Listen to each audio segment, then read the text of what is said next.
Hi, Nico. With your expertise in sustainable business practices, why are CO2 emissions becoming more important for pharmaceutical companies? And how should they be balanced with risk and cost?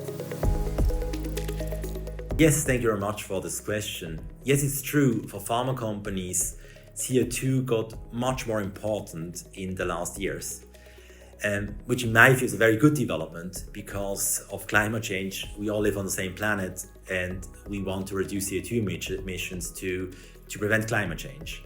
The interesting part is about CO2, it's not only an environmental necessity, it's also very important for costs.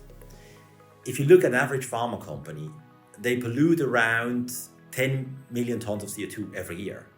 So if you want to compensate 10 million tons of CO2 with the current cost of around $100 per ton, that would cost 1 billion per year. So 1 billion a year is an enormous amount of money, which you have to spend every year just to get rid of your CO2. So it's obvious it makes much more sense to reduce CO2 at the beginning instead of compensating it and spend a lot of money for compensating CO2. That was the reason why one has to look at cost, CO2 and risk at the same time, because while reducing CO2, one has to find the solution which has the least cost and also the least risks. This combination is a very important part to look not only at CO2 alone or at risk alone or at cost alone, one has to look at it together and reduce like this the total cost. How does SkyCell integrate sustainability and CO2 optimization in its product development? An example how we do it internally at SkyCell. So when we develop products, we always look at the whole process.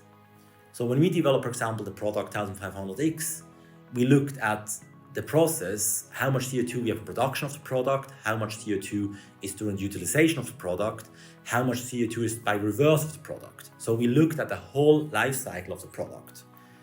And if you look at the product life cycle very closely, actually the production of a multi-use container like we do is very, very little, the CO2 part of the production element, because we can reuse the product.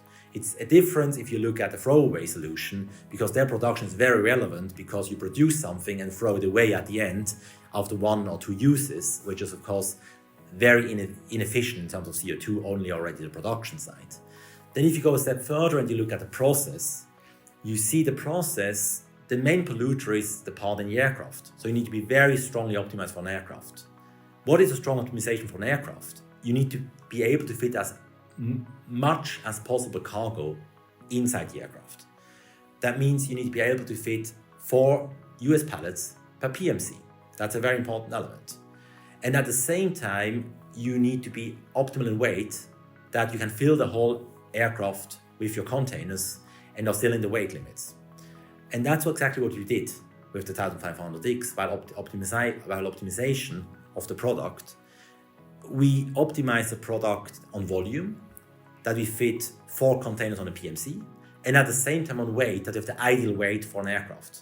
Because this gives you the best, let's say, CO2 pollution, because you utilize the most out of an airplane. If you just optimize, let's say, weight, and you have a very big volume, which is often the case with one-way packaging, we have bigger walls and also mostly a bigger risk. You have much less cargo per airplane. That means you need much more airplanes, which it's again very bad for CO2 pollution. Lastly, can you share an example of how to reduce risk, cost, and CO2 emissions simultaneously? It's very tricky to actually see cost, risk, and CO2 at the same time and optimize those 3 at the same time. But this works with a software where you can look at lanes at cost, and at the same time you can simulate with digital twins the CO2 and the risks of a lane. So you can simulate how a product will perform, how much CO2 it will have per lane, and then you can run through many lanes to find out what's the best combination of cost, risk, and CO2, and look really at the full processes from bringing the product there to reverse the product if it's a reusable product, to recycle the product. If you have some questions or also interested in the topics, I think it would be great to discuss with our experts. We have experts on the cost side, on the logistics setup side, customs side, and sustainability side.